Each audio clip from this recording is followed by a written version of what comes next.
Welcome to Nellai village food. இன்னைக்கு நம்ம வீட்டில் சூப்பரான ஒரு அரைச்சி விட்ட சாம்பார் தான் செய்ய போகிறோம். மசாலா பொருட்கள் எல்லாமே ஃப்ரெஷ்ஷாக வறுத்து அரைச்சி சூப்பராக ஒரு மணக்க ஒரு சாம்பார் செய்ய போகிறோம். இந்த சாம்பார் வந்து இட்லி, தோசை, சாதம் எல்லாத்துக்குமே ரொம்ப சூப்பராக இருக்கும். வாங்க இன்னைக்கு அரைச்சி விட்ட சாம்பார் எப்படி செய்யறதுன்னு பார்க்கலாம். அரைச்சி விட்ட சாம்பார் செய்யறதுக்கு தேவையான பொருட்கள் என்னன்னு பார்க்கலாம். இப்போ பருப்பு முதல்ல நம்ம வேக போட்டுடலாம். 200 கிராம் பருப்பு எடுத்துருக்கிறேன். 1 டம்ளர் பருப்பு, அதனால தண்ணியில் கழுவி எடுத்து வச்சிருக்கிறேன். இப்போ இதை குக்கரில் சேர்த்துடலாம். இதோட 1/4 ஸ்பூன் பெருங்காயத்தூள், 1/2 ஸ்பூன் மஞ்சள் தூள், 3 பல் பூண்டு, 3 சின்ன வெங்காயம்.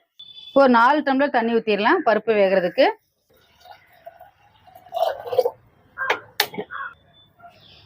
அடுப்பை பற்ற வச்சு குக்கர் அடுப்பில் வச்சாச்சு. இப்போ மூடி விசில் போட்டுடலாம். ஒரு 5லேருந்து ஒரு 6 விசில் விட்டுடலாம். பருப்பு வந்து இந்த சாம்பாருக்கு நல்ல குழைய வேகணும். ஒரு 5 விசில் விட்டுடலாம்.